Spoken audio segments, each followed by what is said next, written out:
दोस्तों, वीडियो के टाइटल और थंबनेल से आपने देखा होगा कि हम आज बात करेंगे राजस्थान में जो टेक्निकल की भर्ती आने वाली है, अपकमिंग टेक्नीशियन वैकेंसी। इसमें फ़ायदा किसको होगा और किसको इस बार नुकसान होगा। दोस्तों, कुछ स्टूडेंट ऐसे होंगे जो इस वीडियो को देखते ही कमेंट करेंगे कि पहले भर्ती आने तो दो। लेकिन आपको मैं हकीकत बताऊं कि जैसे ही वो परिस्थितियों का सामना करते हैं तो यही वो स्टूडेंट होंगे जो भर्ती आने के बाद कहेंगे कि अगर ऐसा होने वाला था तो आपने पहले क्यों नहीं बताया। दोस्तों, ये वीडियो राजस्थान के लिए, अगर आप टेक्निकल हेल्पर भर्ती का इंतज़ार कर रहे हैं तो आपके लिए बहुत इंपॉर्टेंट है। लास्ट तक ज़रूर देखना। नमस्कार दोस्तों, वीके नॉलेज इलेक्ट्रिकल में आप सभी का स्वागत है। दोस्तों, आज की वीडियो में हम बात करने वाले हैं कि राजस्थान टेक्निकल हेल्पर भर्ती जो इस बार होगी वो लास्ट टाइम से कैसे अलग होने वाली है और आपको किस कंपटीशन लेवल का सामना करना पड़ेगा और आपकी इस बार पोजीशन कहाँ होगी, पिछली बार की अपेक्षा कहाँ आपकी पोजीशन में अंतर है और किसको फ़ायदा किसको नुकसान होगा, इस पर मैं आपके साथ चर्चा करने वाला हूँ। वीडियो को लास्ट तक ज़रूर देखना। आगे बढ़ने से पहले आपसे निवेदन करूँगा कि इस वीडियो को लाइक ज़रूर करें, हमारे चैनल पर नए हो तो सब्सक्राइब करें और अपने दोस्तों को भी भेज दीजिए ताकि वो भी इसे देखना शुरू कर दें।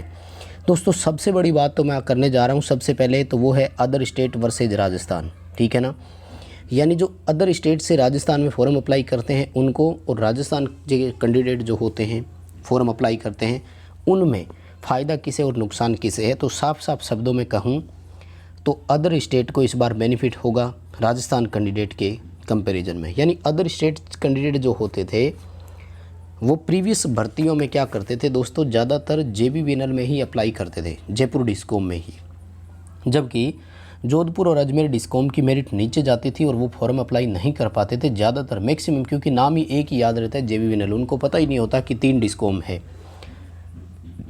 अब बात यह है कि इस बार क्या होने वाला है जिसकी वजह से ये अदर स्टेट वाले बेनिफिट में रहने वाले हैं। देखो दोस्तों, इस बार क्या होगा कि 5 कंपनियों के लिए एक कॉमन फॉर्म अप्लाई करवाया जाएगा और उसमें आपसे प्रायोरिटी पूछी जाएगी कि आप किस में सिलेक्शन लेना चाहते हैं। अब बेनिफिट ये है दोस्तों कि जो अदर स्टेट वाले होते हैं वो राजस्थान में अनरिजर्व कैटेगरी में काउंट किए जाते हैं, यानी ओपन कैटेगरी में वो आते हैं, और टॉप लेवल के जितने भी होते हैं वो सभी अनरिजर्व कैटेगरी में आते हैं। इनके लिए कोई कोटा निर्धारित नहीं है, यानी अगर ये टॉपर रहते हैं तो सबका सिलेक्शन इनका यहाँ पर हो सकता है, कोई इनको रोकने वाला नहीं है। अनरिजर्व की जितनी सीटें होती है उनमें ये आते हैं। अब दोस्तों, बेनिफिट ये है कि 5 कंपनियों की जब मेरिट कॉमन बनेगी तो अनरिजर्व की सीटें जो है वो बहुत ज़्यादा हो जाती है कंपेरेटिवली, क्योंकि पहले क्या होता था कि 3 जैसे डिस्कॉम है या जैसे 5 कंपनियों की मैं बात करूं तो पहले 5 कंपनियों में सीट जो है वो डिवाइड हो जाती थी। अब मान लीजिए अपन एक एग्जांपल लेते हैं कि 2500 सीटें आती है और सभी डिस्कॉम में 500 सीटें आ जाती है 5 विभाग में, मान लीजिए, तो क्या होगा, पहले के हिसाब से बात कर रहा हूँ मैं, तो इनमें से जनरल की कितनी होती थी, लगभग 50% कर दो, यानी 250 सीट जनरल की होती थी। लेकिन इस बार क्या होगा, 2500 की जगह जो एक साथ सीटें बनेगी वो 1250 सीटें होगी। यानी अगर इनमें से कोई जयपुर डिस्कॉम में अप्लाई करता है तो टॉप 250 में आते थे तब सिलेक्शन होना था, जबकि इस बार अगर ये टॉप 1250 में आएंगे तो इनका सिलेक्शन के चांसेज होंगे। यानी ये एक छोटा सा एग्जाम्पल हमने लिया है 2500 सीटों का। अगर सीटों की संख्या और बढ़ करके आती है तो इन स्टूडेंट्स के लिए और फ़ायदा हो जाएगा। पहली बात ये, तो अदर स्टेट वाले जितने भी देख रहे हैं इस वीडियो को लाइक करना और मुझे ज़रूर बताना कि हम किस स्टेट से देख रहे हैं इस वीडियो को। राजस्थान वाले कैंडिडेट के लिए अब प्रॉब्लम ये हो गई यहाँ से कि उनके लिए अनरिजर्व जो सीटें थी वहाँ पर कंपटीशन थोड़ा सा बड़ा हो गया, इसलिए रिजर्व कैटेगरी में जो लोग आते थे पहले उनको अब रिजर्व कैटेगरी में आएंगे तो जो कमज़ोर स्टूडेंट है उनके लिए कैटेगरी थोड़ी सी बाहर हो जाती है। ये था दोस्तों पहला डिफरेंस अदर स्टेट और राजस्थान कैंडिडेट के बारे में। अब मैं राजस्थान कैंडिडेट की ही यदि बात करूं तो राजस्थान में भी देखिए, सबसे पहले तो मैं बात कर रहा हूं unreserved category versus reserved category, इनमें किस किस को डिफरेंस मिलने वाला है, किसके लिए रहेगा। फिर मैं बात करूँगा डिस्कॉम के बारे में, यानी किस डिस्कॉम को फ़ायदा होगा, किसको नुकसान होगा। यानी राजस्थान में हम देखें तो दोस्तों अनरिजर्व कैटेगरी वाले जो कैंडिडेट थे उनकी अपेक्षा इस बार रिजर्व कैटेगरी जो है उनको कहीं ना कहीं थोड़ा सा नुकसान होगा। वो कैसे नुकसान होगा, उसकी 2 बातें हैं दोस्तों। एक तो ये है कि ओपन कैटेगरी जो अनरिजर्व थी इसमें अदर स्टेट के ज़्यादा कैंडिडेट आएंगे, इसलिए जो रिजर्व वाले हैं, जो टॉपर होते हैं, वो पहले अनरिजर्व में चले जाते थे, इसलिए ओबीसी, एससी, एसटी इन सब की सीटें जो है वो सुरक्षित रहती थी और कमज़ोर विद्यार्थियों का अपनी रिजर्व सीट पर सिलेक्शन हो जाता था। लेकिन इस बार अनरिजर्व कैटेगरी में अदर स्टेट के ज़्यादा कैंडिडेट आने से राजस्थान में भी जो इंटेलिजेंट बच्चे होते हैं फिर उनको रिजर्व कैटेगरी में ही आना पड़ेगा, क्योंकि सीटें वहाँ तो खाली बची नहीं। तो फिर जो कमज़ोर स्टूडेंट थे उनके लिए थोड़ी सी समस्या हो जाएगी। दोस्तों, कमज़ोर या इंटेलिजेंट कोई नहीं होता। वर्तमान में राजस्थान में ITI होल्डर की सिचुएशन ये है कि 90% या इससे भी ज़्यादा होंगे मैं कहूँ तो स्टूडेंट ऐसे हैं जो बिल्कुल भी तैयारी कर ही नहीं रहे, पढ़ाई में वो बिल्कुल भी सक्रिय नहीं है, इसलिए उनके लिए कंपटीशन वैसे ही टफ होना है। केवल मात्र 5 से 10% कैंडिडेट ऐसे होंगे जो अपनी कंटिन्यू तैयारी कर रहे हैं और वास्तव में ऐसे ही कैंडिडेट होते हैं जो सफल होते हैं। मैक्सिमम नंबर ऑफ कैंडिडेट ऐसे हैं दोस्तों जो रेगुलर स्टडी नहीं कर रहे हैं और 90% क्या इवन ये 90 से 95% ऐसे होंगे जो पढ़ाई नहीं कर रहे।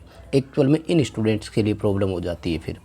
ठीक है दोस्तों, तो अब बात ये करें रिजर्व कैटेगरी को एक और इस बार नुकसान क्या है कि लास्ट वैकेंसी में EWS का कोटा नहीं था, रिजर्वेशन नहीं था। इस बार EWS को रिजर्वेशन देने से क्या हुआ कि अनरिजर्व की सीटें कम और हो जाएगी। भी पहले अनरिजर्व की मान लीजिए 50% सीटें हैं, इस बार EWS को 10% आरक्षण दे दिया तो ओपन कैटेगरी में तो 40 ही सीट बची ना।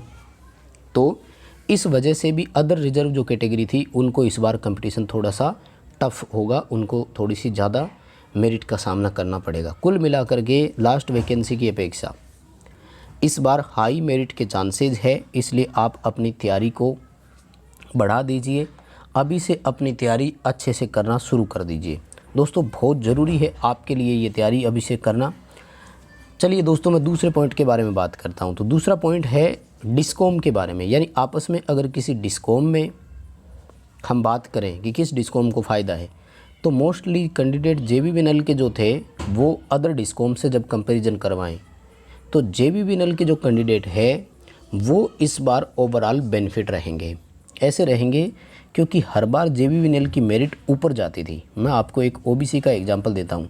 JBV में दोस्तों OBC की मेरिट अगर 58% होती है तो अब मानकर चलिए कि 57% वाला तो घर ही आएगा ना, उसका तो सिलेक्शन नहीं होगा, छुट्टी हो जाएगी ना।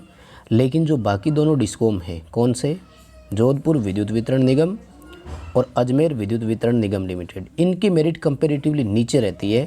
जैसे मान लीजिए 55% और 50% मेरिट रहती है इन दोनों डिस्कॉम की। तो इस बार देखिए इस कैंडिडेट का यहाँ सिलेक्शन होने के चांसेस पूरे बढ़ गए। पिछली बार क्या था कि 58% मेरिट गई, 57% उसके थे, लेकिन जोधपुर और अजमेर डिस्कॉम की अपेक्षा उसके नंबर हाई थे, लेकिन वो ना चाहते हुए भी इन डिस्कॉम में अब आ नहीं सकता था क्योंकि उसने फॉर्म जयपुर डिस्कॉम में ही अप्लाई किया था। लेकिन इस बार क्या होगा कि वो यहाँ से नहीं आता है तो उसको फिर जोधपुर डिस्कॉम में ऑप्शन मिल जाएगा। और मान लीजिए कि उसके 53% नंबर बने हुए हैं तो वो जोधपुर डिस्कॉम में भी नहीं जाएगा, लेकिन अजमेर डिस्कॉम में तो हो ही जाएगा। यानी इस बार कॉमन मेरिट बनेगी, जिसका हमें बेनिफिट ये मिलेगा कि यहाँ नहीं तो यहाँ फॉर्म अप्लाई कर सकते हैं और यहाँ नहीं तो यहाँ आपको ऑप्शन मिल सकता है। कॉमन मेरिट बनने से फ़ायदा रिजर्व कैटेगरी में ये भी रहता है दोस्तों कि आपकी ओवरऑल सीटें जो होती है वो बढ़ जाती है। कुल मिलाकर के निष्कर्ष दोस्तों ये है कि इस बार मेरिट जो है वो लास्ट टाइम की अपेक्षा हाई रहेगी क्योंकि कॉमन मेरिट बनेगी। इसलिए तैयारी अच्छे से करें, अपनी तैयारी आज से ही शुरू कर दो। भर्ती कभी भी आती है, मेहनत आपको ज़रूर करनी होगी, क्योंकि भर्ती आने के बाद दोस्तों तैयारी नहीं होगी। मानकर चलिए 1 महीना फॉर्म भरने के लिए मिलेगा और 1 महीने बाद एग्ज़ाम हो जाता है, केवल मात्र 2 महीने मिलेंगे। अब आपको लगता है कि 2 महीने में आपकी तैयारी बेहतर हो सकती है तो ठीक है, अभी मस्ती मारिए, जब वैकेंसी आती है तो तैयारी कर लीजिए। लेकिन आपको लगता है कि हमें बहुत होल्डिंग करनी है अभी से, तो तैयारी करना शुरू कर दीजिए। आपको ये वीडियो कैसा लगा, ये एनालिसिस कैसा लगा, कमेंट करके हमें ज़रूर बताएं।